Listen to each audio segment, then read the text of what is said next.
আগামী ফেব্রুয়ারির প্রথমার্ধে অনুষ্ঠেয় ত্রয়োদশ জাতীয় সংসদ নির্বাচনে যেন নিশ্ছিদ্র নিরাপত্তা বজায় থাকে এবং নির্বাচন যেন শান্তিপূর্ণভাবে অনুষ্ঠিত হয় সে বিষয়ে সব ধরনের প্রস্তুতি নিতে তিন বাহিনীর প্রধানকে প্রয়োজনীয় নির্দেশনা দিয়েছেন প্রধান উপদেষ্টা অধ্যাপক মোহাম্মদ ইউনূস।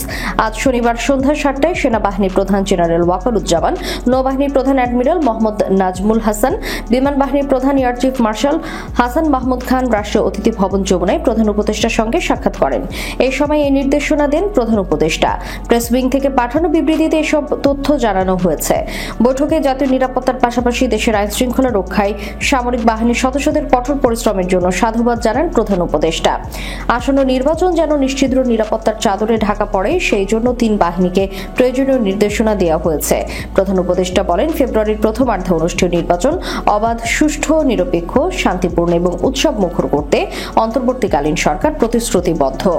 নির্বাচনকে ঘিরে আইন শৃঙ্খলা রক্ষায় 90,000 সেনা সদস্য, 2,500-এর বেশি নৌবাহিনীর সদস্য এবং 1,500 বিমান বাহিনীর সদস্য মোতায়েন থাকবেন।